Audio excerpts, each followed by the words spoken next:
President Biden claims jobs will be the centerpiece of his new economic agenda. That sounds great. And today he signed his Made in America Manufacturing Executive Order. Take it away, Joe. I've long said that I don't accept the defeatist view that the forces of automation and globalization can keep union jobs from growing here in America. We can create more of them, not fewer of them. I don't know about that. Oh, don't worry, Joe. It's not robots killing jobs. It's you. President Biden's swift executive orders to cancel the Keystone XL Pipeline, rejoin the Paris Climate Accord, and raise the minimum wage have real consequences. Thousands of American jobs. That sucking sound? That's not Ross Perot. GOP leaders have been calling on the president to reconsider his decisions, but will he listen? Because, you know, unity. Come on, man. Joining me now with Wisconsin Republican Congressman Bryan Steil. Welcome to the show.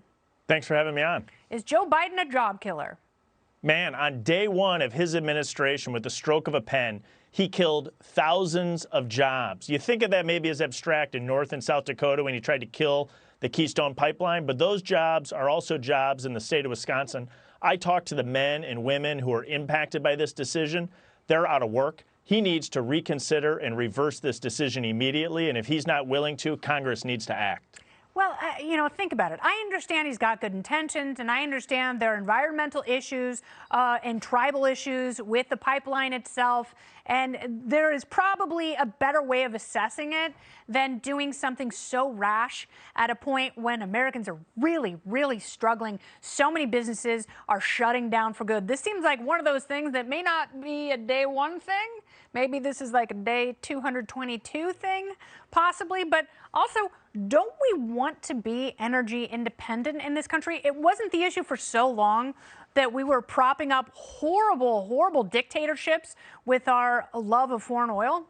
This shouldn't be a thing at all. And it's clear. This isn't just jobs that he's killing. He's also making us more dependent on countries like Russia, more dependent on the Middle East, more dependent on Venezuela. We need to have a secure North American supply of energy to keep our jobs and our economy moving along. What would you work with Joe Biden on?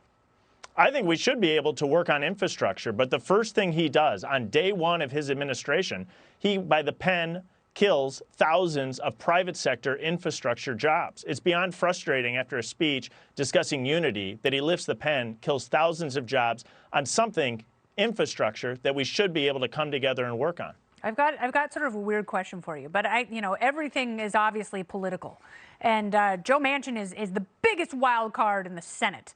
So is killing the Keystone XL pipeline, does that somehow enhance energy production in West Virginia?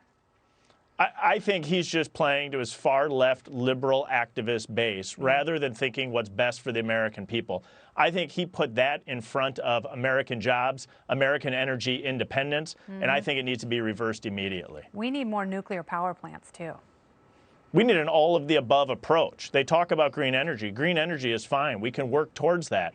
But where they talk about individuals who lost their jobs on the Keystone Pipeline, knowing that a job might be there for them in the future isn't a lot of comfort to folks who have to pay the mortgage, pay the rent, and pay the grocery bill right. this week. And by the way, 11,000 jobs killed immediately, 8,000 of them union jobs. Big old hypocrite. Thank you so much, Congressman. Good to have you. Thank you.